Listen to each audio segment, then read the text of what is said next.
In this video, the superhero minifigures are facing their doomsday, because I'm going to destroy them in their own ways with cool LEGO mechanisms. Let's start the hunt with the Human Torch. In the movie Deadpool and Wolverine, the Human Torch is captured by this bald villain Cassandra, who rules the wasteland with her telepathic powers. In this scene, she executed the Human Torch by peeling off his skin with some sort of telekinetic power. I don't have that power, but I have the power of using wedge plates to make this nice stair platform. After finishing the surface, we need to find a way to create the process of the Human Torch turning into bare bones and muscles using this switch mechanism. The original movie clip was very gruesome, so I'm not showing it here, but you know what I mean since I painted this LEGO skeleton pretty close to the scene. Now the dead Johnny is in position and we want to hide him down here so we don't jump scare the audience too soon. The living Johnny is on the ground, but not for too long since Cassandra is ready to snap her fingers at any time. I don't... Well, this is a very fast switch. Our next victim is Loki. He was bitten really hard by the TVA agent. Get out of my way. Now let's recreate this scene. We just need some gears hiding underneath the plate and use this handle to rotate the axle. Loki still has no idea what will happen and the portal just opens and the agent comes out. Bam! The heat feedback is really solid. Loki is a puny god, but defeating the Hulk requires more power. In our case, more LEGO magic. This is the ancient one, and when she hits the Hulk, the spirit of Bruce Banner should float out. So with some LEGO magic, the impact should look like this.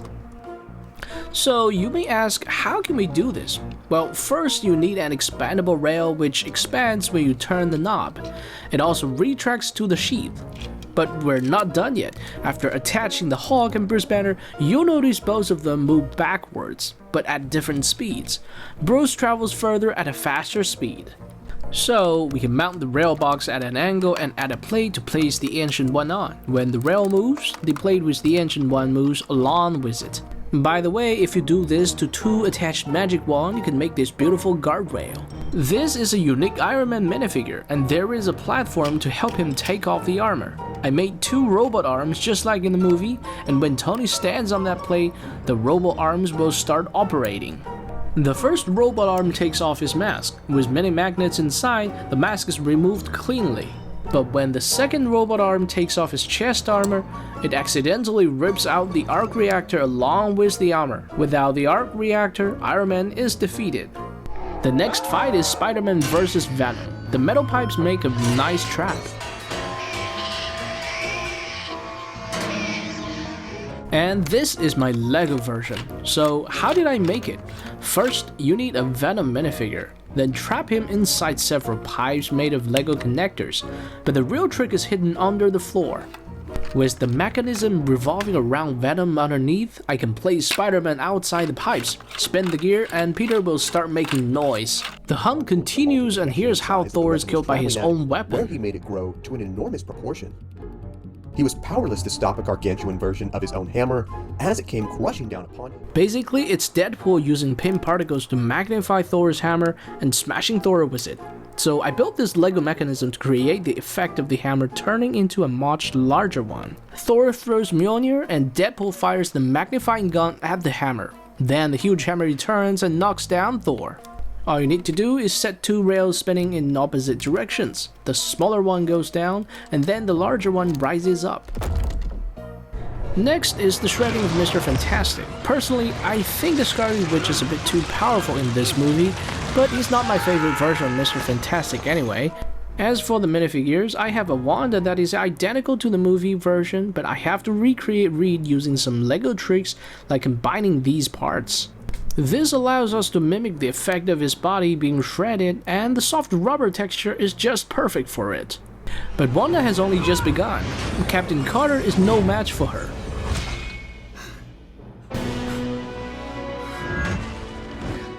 This is the victim minifigure, and I'm going to place it on this box. Inside there is a supporting axle that guides the shield to spin and fly around in the circle. Then I cover the center with some Lego plates and place the shredded Mr. Fantastic on top. Carter stands behind, preparing to launch a shield attack at Wanda. But this fight isn't easy to build. First, Carter throws the shield and Wanda catches it and throws it back. Carter manages to grab the shield and launches another attack. But this time, when Wanda throws it back, Carter can't adjust her pose in time and her own shield cuts her body in half. Black Bolt is no exception. Black Bolt could destroy you with one whisper from his mouth. What mouth? First, I give this minifigure a super dope pose just like in the movie, but within seconds he loses his mouth. I mean, literally, there's no printed mouth on the head. I think Professor Xavier is the only positive character in the Illuminati, but he still has to face a fatal challenge. We've mounted him on a bathtub motorbike and now he has to ride through this big stunt loop. Oh, it seems Professor got an F on this test. At the end, Captain Marvel was crushed by a giant statue. As for this minifigure, I've got something different. A 3D printed Bob minifigure. Once assembled, it's huge compared to Captain Marvel, and all Bob has to do is step on her. Captain Marvel turns into chewing gum under Bob's shoe. Then let's deal with Ant-Man. When he turns really small, he can be hard to detect, but with more Lego parts we can build a special weapon against him, the vacuum cleaner. Ant-Man has blended in among some dust and trash, but there is no escape for the vacuum cleaner. Now he's trapped with barely any air inside. Okay, finally here we are, Superman. Lex Luthor has developed a crazy weapon against him, a loop armed with Lego shooters. Luthor will stand on the outer circle and control the weapon himself. The green kryptonite ammunition is loaded onto the shooters, forming a complete trap. Once Superman falls into the trap, which he often does, Luthor activates the weapon immediately, rotating it and shooting at Superman with kryptonite. In order to create the damage to Superman from the kryptonite, I pierced Superman's body and left him in the snow. Hey, Strange! You know what's cooler than magic? Math! This scene gave me inspiration for Doctor Strange's death. I built this expandable circle and tied Doctor Strange to the circle just like Peter Parker did. Now I just need to gently pull out the joint to expand the circle and Doctor Strange's body will be torn apart by the spider web.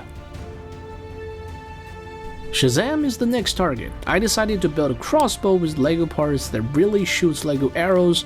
This is quite a neat design and compact as it is, the shooting range is incredible. But there is no point, unless we turn him back into his teenage form. This time, he takes heavy damage.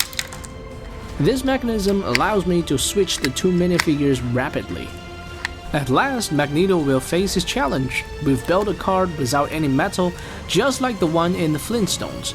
Apparently, he has no power to manipulate the car. But then again, Lego pieces are just plastic, not metal anyway.